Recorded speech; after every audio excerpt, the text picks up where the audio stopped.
bersama aku Karolin Stefani dan aku Kamang Mayani. Oke, jadi di podcast kali ini kita bakal membahas tentang perairan perikanan tangkap yang ada di Indonesia.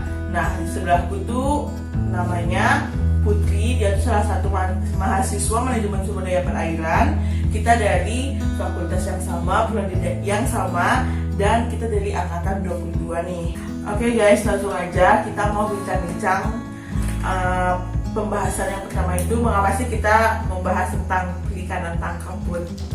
Apa ya emang sih karena kita emang anak manajemen sumber daya perairan, pasti kan fokusnya tuh ke perikanan. Langsung.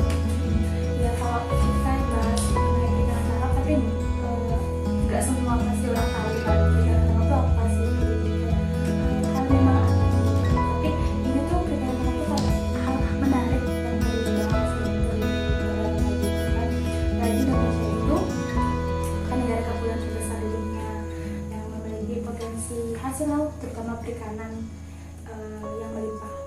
Apalagi Indonesia itu kan jadi mega biodiversity. Oh iya, aku tuh kayak pas itu pernah melihat faktanya Indonesia tuh kayak penghasil perikanan tangkap terbesar ketiga di Asia. Bener gak sih? Iya benar, dan yang pertama itu Cina. Indonesia walaupun kayak kadang Indonesia tuh kan banyak tuh, biasanya pulaunya lebih besar gitu kan. Ya, di luar. terus perairannya juga lebih Tapi kok luas. dia urutannya ketiga gitu. Banyak kok itu masuk ke nantilah ke norma-normanya. Oke. Nah terus itu perikanan tangkap ini tuh berperan penting dalam sumber pertumbuhan ekonomi, terus pertumbuhan sumber pangan khususnya protein, terus ada juga penyediaan lapangan kerja bagi masyarakat pesisir terutama ya. Nah kalau ini juga sejalan sama ini undang-undang ini, tapi sebelumnya itu ini apa kan masyarakat pesisir itu terkena dengan stigma ya masyarakat pesisir terus pendidikannya rendah. Nah di sisi lain juga ada ceritanya kayak itu kan tentang cipta kerja yang bertujuan untuk mewujudkan pembangunan berkelanjutan dan menyelesaikan masalah dalam sektor kelautan dan perikanan.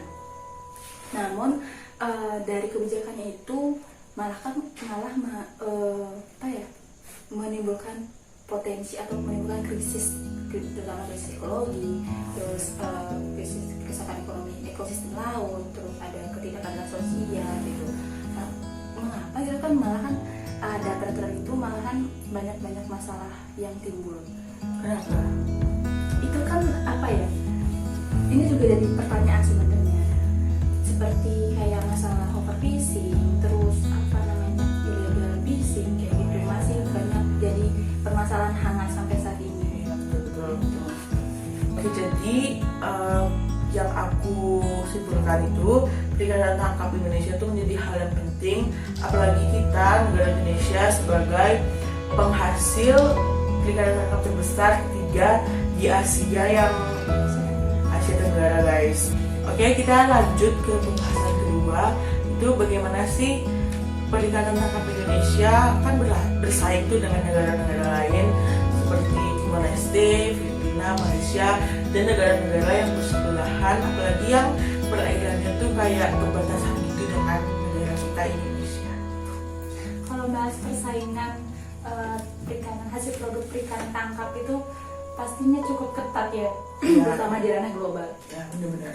Karena kan persaingan itu dilihat dari segi volume dan kualitas produk perikanan itu, terus ditambah lagi di tingkat global itu ada norma-norma yang benar mengikat semua negara-negara yang mengimpor hasil produk perikanan tangkapnya itu, seperti kayak kelayakan produknya, terus kedataan hasil perikanan tangkapnya. Misalnya kalau dia nangkap ikan itu apakah dia udah kedata itu di pusat gitu, terus alat penangkap yang digunakan apakah itu ramah lingkungan atau malahan tidak ramah lingkungan kayak gitu. Terus dari norma-norma masih banyak sih norma-norma yang membuat persaingan antar negara itu ketat gitu.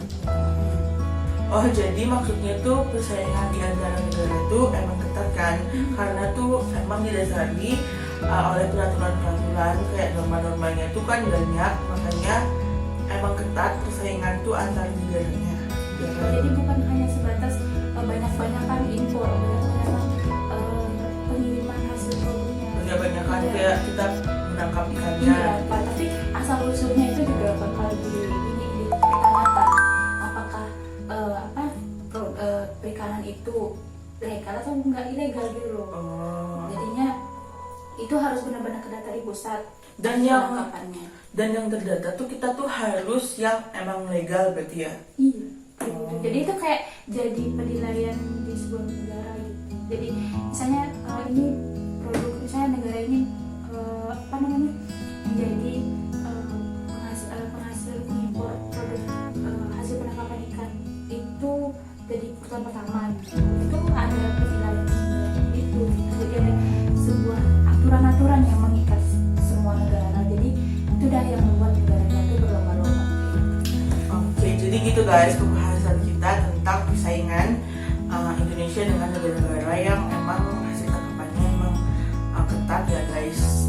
Oke, jadi kayaknya kita udah sampai pada akhir perbincangan bahas-bahas kita tentang pelayanan penangkapan ikan di Indonesia. Oke guys, jadi segini dulu videonya dan see you next lagi kalau kita lagi bahas-bahas ikan lagi ya. Bye bye.